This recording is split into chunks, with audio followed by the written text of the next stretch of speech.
Quand certains cerveaux avancent en ligne droite, d'autres bifurquent, explorent, se perdent, reviennent et finissent par découvrir des territoires que personne n'avait encore imaginés. Ce sont les cerveaux TDAH, rapides, sensibles, curieux, parfois débordés par leur propre intensité, mais porteurs d'un potentiel immense.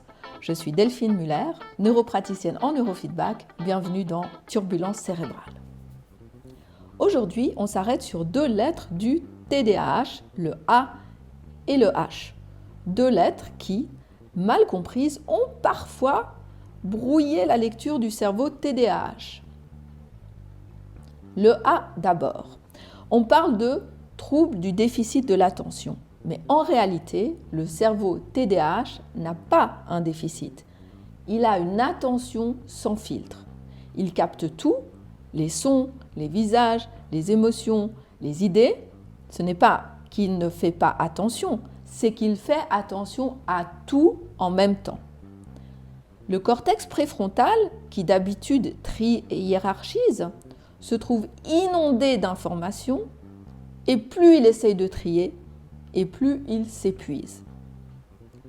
Alors, quand une tâche n'a pas de sens, quand elle n'éveille aucune curiosité, le système de récompense reste muet et sans ce signal, le cerveau décroche.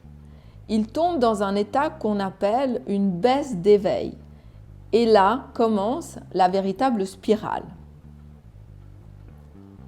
Quand le niveau d'activation baisse, le cerveau ressent quelque chose que beaucoup de mes patients décrivent très bien, le vide. Ce vide n'est pas de l'ennui, c'est un trou dans la perception de soi, une sensation de déconnexion, comme si la vie intérieure s'éteignait à quelques secondes.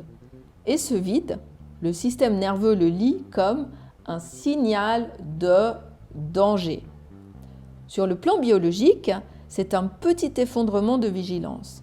Et le cerveau n'aime pas ça du tout. Il l'interprète comme une alerte vitale. Fais quelque chose ou tu vas disparaître. Alors, pour ne pas s'éteindre, il relance la machine, il s'active. Et cette activation, c'est ce qu'on appelle le H. Le H, c'est la réponse réflexe à la chute d'éveil. Ce n'est pas une agitation volontaire, c'est un réflexe de survie. Le cerveau relance du mouvement, physique, mental ou émotionnel, pour ne pas sombrer. Chez certains enfants, ça se voit. Bouger, parler sans arrêt, provoquer, interrompre, chercher la stimulation coûte que coûte. Chez d'autres, cela reste à l'intérieur. Pensée rapide, tension émotionnelle, agitation mentale. Mais dans les 2 cas, c'est le même mécanisme. Le cerveau lutte contre le vide. Et parfois, cette lutte prend des formes extrêmes. Chez les enfants, on le voit dans les passages à l'acte, taper, crier, défier, ou inventer des situations où le risque, l'interdit, devient un moyen de sentir quelque chose. Chez les adultes, la forme change, mais le fond reste identique. Ils vont chercher le risque autrement, en travaillant jusqu'à l'épuisement, en conduisant trop vite, en dépensant compulsivement, en s'engageant dans 10 projets à la fois, ou même en provoquant des conflits, juste pour réveiller quelque chose. Vu de l'extérieur, cela ressemble à de l'impulsivité, voire à de l'inconscience. Mais à l'intérieur, c'est toujours ce même besoin vital, remettre du courant, ressentir à nouveau une tension, une intensité, une présence. C'est là toute la différence entre hyperactivité et hyperactivation. L'agitation n'est qu'un moyen d'éviter la chute, une tentative, souvent maladroite, de retrouver un équilibre interne. Alors, non, le TDA et le TDAH ne sont pas 2 troubles différents. Ils partagent le même mécanisme. Chez les uns, il se voit, puis chez les autres, il se ressent.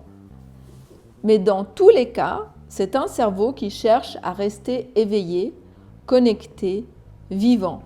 Et quand on comprend ça, on cesse de parler d'un trouble du comportement. On parle enfin d'un trouble de la régulation. Un cerveau qui s'emballe, non pas parce qu'il est désobéissant, mais parce qu'il refuse de s'éteindre. Un cerveau TDAH n'a pas besoin d'être corrigé, il a besoin d'être compris et piloté avec intelligence, humour et bienveillance. Dans le prochain épisode, on parlera de la motivation, cette énergie, émotion dépendante qui guide le cerveau TDAH et comment apprendre à la comprendre, à la doser et à la reprendre en main. À très vite et d'ici là, gardez votre grain de folie, c'est souvent là que le génie se cache.